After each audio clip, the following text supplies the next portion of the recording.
할렐루야. 오늘도 예배 자리에 나오신 성도님들 환영하고 축복합니다.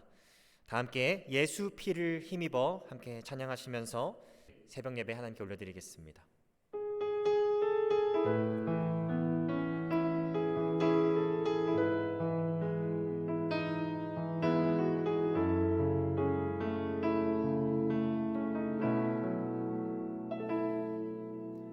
주의 보좌로 나아갈 때에 어떻게 나가야 할까? 나를 구원한 주의 십자가 그것을 믿으며 가네. 주의 보좌로 주의 보좌로 나아갈 때에 나 여전히 부족하나. 나를 품으신 주의 그 사랑 그것을 믿으며 가네. 자격 없는 내 힘이 아닌 오직 예수님의 보혈로 자격 없는 내 힘이 아닌 오직 예수님의 보혈로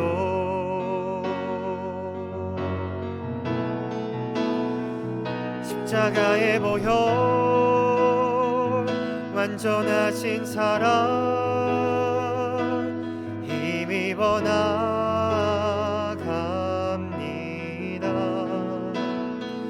십자가의 보혈 완전하신 사랑 힘입어 나갑니다. 십자가의 보혈 십자가의 보혈 완전하신 사랑 힘입어 나갑니다.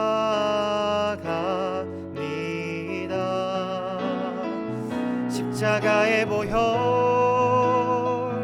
완전하신 사랑 힘입어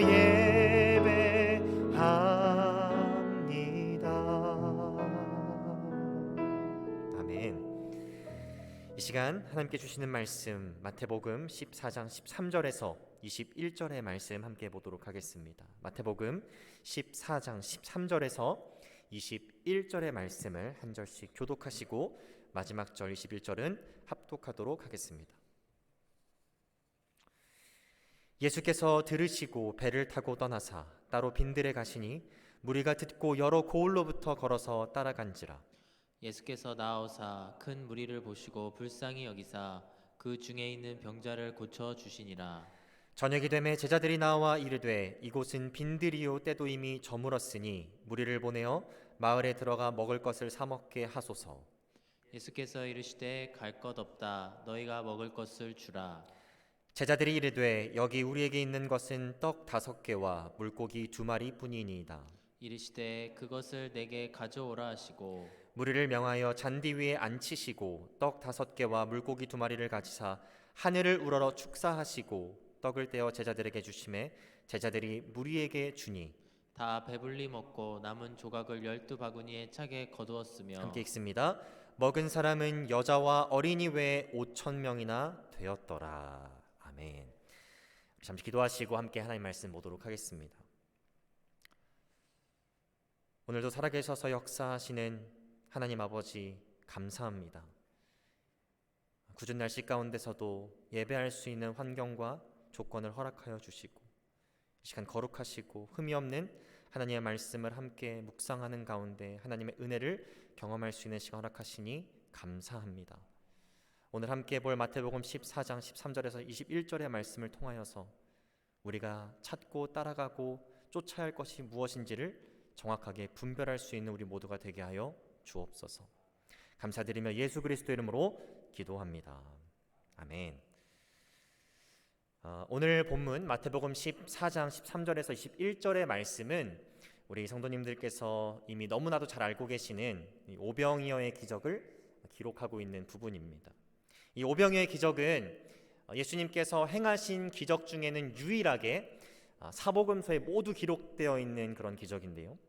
먼저 본문의 첫 절인 13절을 보시면 예수님께서는 자신의 친척인 이 침례 요한이 헤롯 왕에게 죽임을 당했다는 소식을 들으시고, 또 이 헤롯 왕이 눈에 불을 켜고 이 예수님을 지금 찾고 있다는 소식을 제자들을 통해 들으시고 나서 제자들과 함께 빈들로 이동하시는 것을 우리가 알 수가 있습니다. 오늘 우리가 살펴보고 있는 마태복음에는 등장을 하고 있지 않지만 평행 구절인 누가복음을 가보게 되면 예수님과 제자들이 이동했던 그 장소가 어디였냐면 벳세다라는 장소였습니다. 여기서 우리는 한 가지 질문을 좀 먼저 해봐야 하는데, 왜 예수님께서는 헤롯 왕이 자신을 찾고 있다라는 그 소식을 들으시고, 또 침례 요한이 헤롯 왕에게 죽음을 당했다라는 소식을 들으시고 제자들과 함께 이렇게 한적한, 사람도 많이 없는 황량한 땅인 빈들로 가고자 하신 것일까? 우리는 이 질문을 꼭 해봐야 합니다. 어떤 분들은 말씀을 묵상하시면서 예수님께서 헤롯 왕을 두려워해서 그 헤롯 왕의 눈을 피하기 위해서 빈들로 가신 게 아닌가 생각하시는 분들 계실 수 있고요. 또 어떤 분들은 이 당시 예수님께서 많은 기적을 이미 행하신 상태였기 때문에 예수님을 쫓는 무리들이 많이 있었습니다. 예수님께서 그 무리들이 부담스럽고 또 조금 귀찮아서 이렇게 그들을 피해서 한적한 곳으로 가신 게 아닌가 생각하실 수 있지만, 사실 예수님께서 제자들을 데리시고 이 한적한 벳세다로 가신 이유는 굉장히 간단 명료합니다. 그 이유는 무엇이냐면 바로 하나님의 그 크신 계획 속에서, 하나님의 그 섭리 가운데서 아직 예수님께서 고난받으시고 십자가에 죽으시기에는 이른 시점이었기 때문이죠. 여러분 생각해 보십시오. 예수님께서 이제 기적을 베푸시자 많은 사람들이 예수님을 따라다니기 시작합니다. 헤롯 왕의 입장에서는 예수님을 따라다니는 그 많은 무리들이 있을 때 예수님을 찾는 것이 수월할까요? 아니면 예수님 제자들 한적한 곳에 떨어져 있을 때 예수님을 찾는 것이 수월할까요? 많은 무리들이 예수님을 따라다닐 때 아마 헤롯 왕은 더 수월하게 예수님을 찾을 수 있었을 것입니다. 만약 그 무리들이 계속 예수님을 따라다녀서 헤롯 왕이 예수님을 찾게 되고, 또 그렇게 해서 예수님께서 불필요한 마찰 또는 고난을 감수하시게 된다면 십자가 사역 이전에 불필요한 것들을 예수님께서 감당하셨어야 했겠죠. 예수님께서 이러한 모든 것들을 피하시기 위해 제자들과 빈들로 이동하고 계신 것입니다. 근데 오늘 본문 13절 후반부와 14절을 보시면 좀 재미있는 현상이 일어납니다. 예수님을 쫓아왔던 그 수많은 무리들이 이제 예수님과 제자들이 배를 타고 한적한 곳인 벳세다로 향하는데, 어떻게 알았는지 모르겠지만 예수님 제자들보다 더 먼저 그 벳세다라는 곳에 가 있었다라는 것이죠. 제자들이 무리 중에 몇 명에게 우리가 갈 곳이 벳세다 이렇게 말을 했는지 모르겠습니다. 또 가능성은 이 갈릴리 호수가 크지 않았기 때문에 예수님과 제자들이 그 탄 배가 가는 방향을 보고 이 길목이면 대충 벳세다로 가겠다 이렇게 짐작해서 먼저 거기에 도착했는지 우리는 알 수가 없어요. 어쨌든 중요한 것은 이 군중들이 예수님과 제자들은 한적한 곳으로 떠났지만 그 예수님을 만나기 위해서, 다시 쫓아가기 위해서 그 벳세다라는 지역에 먼저 와 있었다는 것이죠. 13절을 보니까 이들이 걸어서 거기에 먼저 도착했다고 돼 있어요. 예수님과 제자들은 편하게 배를 타고 이동했는데 이들은 뭐가 그렇게 급해서, 뭐가 그렇게 절박해서 걸어서까지 예수님께서 가고자 하셨던 그곳에 먼저 갔었던 것일까요? 평행 구절인 요한복음 6장을 가보게 되면 2절에 이렇게 기록이 되어 있습니다. 큰 무리가 따르니 이는 병자들에게 행하시는 표적을 보았음이로라. 이렇게 많은 군중들이, 무리들이 예수님을 따르고자 했던 가장 절대적인 이유는 그들이 예수님께서 병 고치시는 기적들, 표적들을 보았기 때문입니다. 아마도 그들 중에는, 또 그들이 사랑하는 사람들 중 가운데는 병으로 인해서, 여러 가지 질환으로 인해서 고통받고 신음하고 있었던 사람들이 있었던 것 같아요. 그런 그들에게 있어서 지금 가장 시급하고 가장 절박한 것은 무엇이었을까요? 능력의 예수님을 찾아가서 다른 누군가도 그랬듯이 그들도 병고침을 받는 것이었습니다. 그래서 그들은 이렇게 길을 쓰고 예수님을 쫓아가려고 했던 것 같아요. 자, 근데 예수님의 입장에서 보면 아까도 제가 잠시 언급했지만 이렇게 많은 무리들이 시점상, 즉 헤롯 왕이 눈에 불을 켜고 예수님을 찾고자 했던 이 시점상으로 보면 많은 무리들이 예수님 자신을 따라오는 것이 그렇게 반가운 소식은 아니었습니다. 근데 그럼에도 불구하고 14절을 보니까요, 예수님께서는 그들을 귀찮아하시지도 않고 그들이 나오는 것을 싫어하시지도 않고 오히려 그들을 불쌍히 여기셔서 그 중에 있는 병자들을 고쳐주셨다라고 성경은 기록하고 있어요. 우리가 오늘 살펴보진 않지만 누가복음에 나와 있는 버전을 보게 되면 그들을 고쳐주셨을 뿐만이 아니라 하나님의 나라에 대한 가르침도 그들에게 주셨다라고 성경은 기록하고 있습니다. 쉽게 설명드리면 그들에게 하나님의 복음을 전하신 거예요. 회개하라, 천국이 가까이 왔느니라. 이렇게 그들에게 복음도 선포하신 것입니다. 자, 여기까지만 우리가 말씀을 보았을 때 우리는 예수님께서 어떠한 분이신가에 대한 아주 중요한 포인트를 발견할 수가 있어요. 지금 상황상 보면 예수님께서는 자신의 생명, 자신의 안위를 걱정하셔야 하는 상황입니다. 헤롯이 눈에 불을 켜고 예수님을 찾으려고 하기 때문이죠. 근데 그때 예수님께서는 자신의 생명, 자신의 안위보다는 자신이 긍휼히 여기는 자들을 위해서 기꺼이 자신을 희생하셔서 그들의 필요를 채우시는 분임을 우리가 알 수 있는 것입니다. 여러분, 이러한 예수님의 속성, 예수님의 모습이 극대화돼서 나타난 사건이 하나 있습니다. 그것이 무엇일까요? 바로 예수님께서 십자가에서 죄인들에게 구원을 주시기 위해서 자신의 생명을 내어주신 바로 그 십자가 사건입니다. 근데 문제는 무엇이었냐면 당시 예수님을 쫓는 많은 사람들은 이렇게 자신을 희생하시면서까지 자신이 긍휼히 여기는 자들의 필요를 채우시기 위해서 이 땅에 오신 예수님에게 관심이 있었던 것이 아니라 예수님께서 자신을 나타내시기 위한 표적에만 관심이 있었다라는 것입니다. 다시 요한복음 6장에 돌아가 보게 되면 26절에 이제 오병이어 기적을 행하신 다음 날 또 그 빵 맛을 본 사람들이 예수님께 어떻게 하면 또 자신의 육신의 필요를 채움받을 수 있을까 생각하면서 찾아오게 돼요. 그런 무리들을 향해서 예수님께서 이렇게 말씀하십니다. 예수께서 대답하여 이르시되 내가 진실로 진실로 너희에게 이르노니 너희가 나를 찾는 것은 표적을 본 까닭이 아니요 떡을 먹고 배부른 까닭이로다. 지금 이 말씀이 무엇을 뜻하고 있냐면 예수님께서 이렇게 말씀하고 계신 겁니다. 너희가 내가 지금 행한 이 많은 표적들을 보고 내가 참된 메시아고 하나님의 아들이고 그리스도인 것을 깨달아서 나에게 오고 있는 것이 아니라 내가 기적을 통해서 너에게 빵을 공급했기 때문에 나에게 온 것이다. 이렇게 그들을 책망하시고 꾸짖고 계신 거예요. 우리가 오늘 이 말씀 마태복음 14장 13절에서 21절에 등장하는 이 오병이어 기적의 말씀을 살펴보면서 한 가지 꼭 점검해봐야 할 것이 있습니다. 그것은 무엇이냐면 내가 지금 예수님을 쫓고 찾고 또 따르고자 하는 분명한 이유, 목적이 무엇인지를 우리는 꼭 점검해봐야 합니다. 정말 예수님께서 자신의 안위, 생명 그러한 것들을 뒤로 두시고 우리의 필요를 채우시기 위해 우리를 긍휼히 여기셔서 십자가에 죽으신 메시아이시기 때문에 그리스도이시기 때문에 하나님의 아들이시기 때문에 내가 그분을 쫓고 있는 것인지 아니면 예수님 믿으면 뭔가 얻어질 수 있을 것 같은 그 육신의 필요 때문에 그분을 쫓고 찾고 따르고 있는지를 우리는 처절하게 점검해봐야 한다는 것입니다.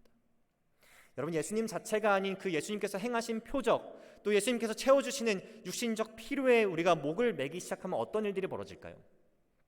그러한 것들이 나의 생각과 나의 뜻대로 채워지지 않는다면 결국 예수님이 내 삶에 필요하다는 것을 느끼지 못하게 됩니다. 종종 그렇게 말씀하신 분들이 계세요. 내가 신앙생활 하기 전보다 신앙생활 한 후에 내 삶을 보니까 뭔가 마음이 평안해진 것 같다. 내가 신앙생활 하기 전보다 신앙생활 한 후에 내 삶을 돌아보니까 뭔가 안 되던 일이 잘 풀리는 것 같다. 물론 그것도 하나님께서 주시는 복일 수 있습니다. 근데 그것이 내가 예수님을 따르고 내가 예수님을 쫓고 내가 예수님을 찾는 궁극적인 목적이 되어버린다면 조그만 어려운 일이 와서 마음의 평안이 사라지고 조그만 힘든 일이 와서 일이 잘 안 풀린다고 느껴지기 시작하는 그 순간 예수님은 나에게 필요 없는 존재처럼 우리가 생각할 수 있다라는 것이죠. 그래서 오늘 이 말씀을 여러분 묵상하시는 가운데 내가 예수님을 쫓고 찾고 따르고 있는 그 정확한 목적과 이유가 어디에 있는지 점검하시는 우리 성도님들 되시기를 축복합니다. 그 다음 15절 16절을 보시면 이제 예수님께서 자신을 빈들 그 벳세다까지 힘들게 쫓아온 병자들을 고치시고 또 그들에게 하나님 나라에 대한 가르치심을 주시다 보니까 금방 날이 저물었다라고 기록이 되어 있어요. 근데 문제는 이 예수님과 제자들 또 수많은 무리들이 있었던 바로 그 벳세다라는 곳이 먹을 것이 별로 없었던 곳이었습니다. 먹을 것을 찾기가 어려웠던 황량한 땅이었다라는 것이죠. 자, 그 15절을 보시면 이때 제자들이 예수님께 굉장히 현실적이고 합리적이고 이성적으로 보이는 솔루션을 제시합니다. 15절 한번 읽어보실까요? 저녁이 되매 제자들이 나와 이르되 이곳은 빈들이요 때도 이미 저물었으니 무리를 보내어 마을에 들어가 먹을 것을 사 먹게 하소서. 지금 제자들이 말하는 것은 이것입니다. 예수님, 우리가 이 많은 사람들, 이 수천 명의 사람들을 도저히 감당할 수도 없고 이 사람들 먹일 돈도 없고 아무것도 없습니다. 그냥 이 사람들 각자 흩어지게 해서 인근 마을에 가서 각자 해결하게 하시죠. 표면적으로 봤을 때는 너무나도 현실적이고 너무나도 합리적이고 너무나도 이성적인 누구나 생각할 수 있는 그런 솔루션이었습니다. 근데 16절 보시면 예수님께서 좀 우리가 이해하기 힘든 명령을 제자들에게 하고 계세요. 예수께서 이르시되 갈 것 없다. 너희가 먹을 것을 주라. 사람들 보낼 필요가 없다라는 말씀을 하신 겁니다. 대신 나의 제자인 너희들이 그들에게 먹을 것을 공급해라 이렇게 말씀하고 계세요. 제자들의 입장에서는 얼마나 이 황당하고 기가 막히고 코가 막힌 예수님의 명령이었을까요? 아니 하루 이틀도 아니고 벌써 예수님과 동고동락한 지가 며칠인데 예수님 이미 사정 다 아시는데 우리에게 그럴 돈도 없고 그럴 여력도 없다는 거 이미 다 아시는데 도대체 왜 우리에게 이 사람들에게 먹을 것을 주라고 명령하고 계시지? 제자들의 입장에서는 잘 이해가 가지 않았을 것입니다. 근데 예수님께서 제자들에게 이렇게 명령하신 데는 분명한 의도가 있었어요. 다시 평행 본문인 요한복음 6장으로 가보게 되면 5절 6절에 이러한 내용이 기록되어 있습니다. 예수께서 눈을 들어 큰 무리가 자기에게로 오는 것을 보시고 빌립에게 이르시되, 예수님의 제자 중에 한 명이었던 이 빌립에게 예수님께서 말씀하신 겁니다. 빌립아, 우리가 어디서 떡을 사서 이 사람들을 먹여야 될까? 6절에 보니까 이렇게 말씀하심은 친히 어떻게 하실지를 아시고 빌립을 시험하고자 하심이라. 이렇게 기록되어 있어요. 예수님께서는 이미 다 알고 계셨어요. 예수님께서 이미 이 사람들을 어떻게 먹이실지도 플랜이 다 짜여져 있었어요. 근데 제자들에게 너희가 먹을 것을 주어라. 우리가 어떻게 사람들을 먹이면 될까? 이렇게 명령하시고 물어보신 그 이유는 바로 제자들의 믿음을 시험하기 위함이었습니다. 예수님의 입장에서 제자들로부터 듣고 싶으셨던 대답은 어떤 것이었을까요? 지금 제자들은 예수님께 이렇게 대답했습니다. 예수님, 우리가 갖고 있는 것 떡 5개와 물고기 2마리밖에 없습니다. 그것이 우리가 가진 전부입니다. 이렇게 제자들은 예수님께 대답했어요. 근데 예수님께서 정말 제자들에게 듣고 싶으셨던 그런 대답은 아마도 예수님, 우리가 가진 것이 물고기 2마리와 떡 5개밖에 없지만 그것이 우리에게 무슨 문제가 되겠습니까? 우리에게 전지전능하신 하나님이시고 하나님의 아들이신 예수님께서 우리와 함께 하시는데 이러한 것들이 무슨 문제가 되겠습니까? 예수님, 능력을 우리에게 보여주십시오. 아마 이런 대답을 예수님께서는 듣고 싶어 하셨을 것 같아요. 그런데 제자들은 아직 예수님이 어떤 분이신지 정확하게 깨닫지 못하고 있고, 그렇기 때문에 그들이 가지고 있는 것, 그들이 처한 환경만 바라보면서 가장 인간적인 방법과 가장 인간적인 지혜로만 문제를 해결하려고 하고 있음을 우리가 발견할 수가 있습니다. 도저히 해결될 수 없을 것 같은 그런 문제들이 우리의 삶 속에 많이 등장하죠. 많이 찾아옵니다. 많이 닥쳐옵니다. 그럴 때마다 예수님께서는 우리에게 그런 믿음을 기대하실 수 있을 것 같아요. 지금 너희가 갖고 있는 것은 떡 5개와 물고기 2마리 뿐이지만 전혀 걱정할 것이 없다. 내가 너희와 함께 하기 때문이다. 그렇게 우리로 하여금 믿게 하시고 고백하게 하시고 싶은 마음이 예수님께 계신데 우리는 끊임없이 사람의 생각, 사람의 지혜만을 사용하면서 우리의 문제를 해결하려고 하기 때문에 도저히 앞길이 보이지 않는 것이죠. 지금 이 순간에도 여러 가지 삶 속의 문제 가운데 직면해 계신 성도님들 계시다면 제자들은 그렇게 하지 못했지만 이렇게 고백하실 수 있기를 축복합니다. 주님, 내 힘과 내 지혜로는 도저히 극복이 안 되는, 해결점이 보이지 않는 상황이지만 전지전능하신 하나님이시고 하나님의 아들 되신 예수님의 능력을 내가 의지합니다. 우리가 그렇게 믿음으로 고백할 때 우리가 정말 가지고 있는 거는 떡 5개, 물고기 2마리 뿐이라고 할지라도 인간의 생각과 지혜로는 형용할 수 없는 방법으로 문제를 해결하시는 그런 하나님의 능력을 우리 모두가 경험하게 될 것입니다. 그래서 오늘 남은 본문 18절부터 21절을 보시면 이제 예수님께서 자신께서 그 어떤 문제도 문제거리가 되지 않는 전지전능하신 하나님이심을 보여주시기 위해서 이제 떡 5개와 물고기 2마리로 수천 명을 먹이시고 그것뿐만 아니라 12바구니나 남기시는 기적을 보여주시게 됩니다. 어떤 분들은 이 오늘 본문 마태복음 14장 13절에서 21절을 묵상하시면서 육신의 피로를 채우시는, 인간들의 육신의 피로를 채우시는 그 예수님의 긍휼에 포커스를 두시기도 해요. 근데 사실 여러분 15절을 잠깐 다시 돌아가 보시면 잘 생각해 보십시오. 사람들이 지금 한 끼를 굶는다 그래서 굶어 죽는 절체절명 상황이 아니었어요.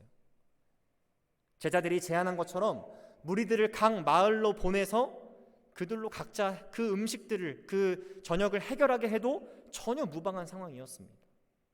근데 예수님께서는 그런 가운데서도 제자들에게 사람들을 보내지 말고 여기 있게 해라, 그리고 이 오병이어의 기적을 행하셨어요. 그렇다면 이 오병이어 기적을 행하심으로 말미암아 예수님께서 궁극적으로 나타내고자 하신 그 진리가 무엇이었을까? 오늘 본문에는 정확하게는 나와 있지 않지만 다시 요한복음 6장을 가보게 되면요, 이제 오병이어를 통해서 이 공짜 빵 맛을 본 유대인들이 또 예수님을 그 다음날 찾아오게 되는데, 찾아서 무엇을 요구하냐면 또 다른 표적을 요구합니다. 그때 그들이 이렇게 얘기해요. 아니, 우리 선조들에게는 하나님께서 하늘에서 떡을 내려주셨다, 즉 만나를 내려주셨다, 그것이 그들에게 보여주신 표적이었다. 예수 당신은 우리에게 무슨 표적을 보여줄 수 있느냐, 이렇게 예수님께 질문합니다. 아니, 이 전날 오병이어의 기적을 행하신 예수님께 만나 사건을 들먹이면서 또 표적을 요구하고 있는 것이 이 당시 무리들의 모습이었어요. 그때 예수님께서 이렇게 말씀하십니다. 요한복음 6장 32절에 33절 말씀입니다. 예수께서 이르시되 내가 진실로 진실로 너에게 이르노니 모세가 너희에게 하늘로부터 떡을 준 것이 아니라 내 아버지께서 너희에게 하늘로부터 참떡을 주시나니 하나님의 떡은 하늘에서 내려 세상에 생명을 주는 것이니라. 구약 성경에 등장했던 만나는 사람들의 배를 채우는 데 그쳤습니다. 그리고 매일매일 딱 먹을 만치만 수확해서 먹고 나서 남은 것들은 그 다음날 썩어버렸어요. 근데 하늘로부터 내려온 진짜 참된 떡이신 예수님께서는 사람들의 배를 채우는 데 그치신 것이 아니라 그들에게 영생을 허락하시는 아버지시고 하나님이시고 하나님의 아들이십니다. 또 그뿐만이 아니라 그 다음날 썩어버리는 땅이 아니라 영원히 거하시며 통치하시는 하나님이시고 하나님의 아들이시라는 것이죠. 오늘 말씀을 좀 맺으면서, 물론 이 말씀은 긍휼이 많으신 예수님께서 우리의 육신의 피로를 채우신다는 그 진리를 또한 우리에게 가르쳐 주고 있습니다. 하지만 궁극적으로 예수님께서 이 땅에 오신 이유가 우리의 육신의 피로만을 채우기 위한 것이 아니라 더 나아가 우리의 영적인 피로, 즉 우리 구원의 문제를 해결하시기 위해 오셨다라는 것을 오늘 우리는 이 말씀을 통해서 발견해야만 합니다. 자신의 생명, 자신의 안위보다 자신이 긍휼히 여기는 그 자들의 피로를 채우시기 위해 십자가를 지신 그 예수님. 많은 분들이 예수님을 왜 쫓으십니까? 왜 찾으십니까? 왜 따라가십니까? 이러한 질문에 예수님 믿으면 이러한 것들이 해결될 것 같아서요, 이러한 것들이 나아질 것 같아서요, 이렇게 대답하실 수 있지만 우리 하누리교회 성도님들만큼, 또 하누리교회 성도님들을 통해서 예수님을 만나게 될 수많은 사람들은 오늘 이 질문이 주어진다면, 당신은 예수님을 왜 쫓고 왜 따르고 왜 찾고 계십니까? 이 질문에 내가 그분을 쫓고 따르고 찾고 있는 이유는 그분께서 그렇게 하실 의무가 없으심에도 불구하고 자신의 안위 생명을 뒷전으로 놓으시고 나의 필요를 채우시기 위해 십자가에 매달리셔서 나에게 구원을 허락하신 메시아이시고 그리스도이시고 하나님의 아들이시고 하나님이시기 때문입니다. 이렇게 고백하실 수 있는 저와 우리 하늘교회 성도님들 되실 수 있기를 축복합니다. 기도하겠습니다. 사랑의 하나님, 감사합니다. 우리가 너무나도 잘 알고 있는 이 오병이어의 기적의 말씀을 통하여서 우리가 쫓고 따르고 찾아야 할 주체가 누구인지를 정확하게 깨닫게 하시니 감사합니다. 육신의 필요를 채우시는 긍휼의 하나님이신 예수님이시지만 더 나아가 궁극적으로 우리의 영의 필요를 채워주러 오신 그분이 바로 예수님이심을 기억하면서 이 땅에서 어떠한 역경과 환란이 우리에게 찾아와도 그 예수님만 바라보면서 이 모든 것들을 이겨내고 승리할 수 있는 우리의 모두의 삶이 되게 하여 주옵소서. 감사드리며 예수 그리스도의 이름으로 기도합니다.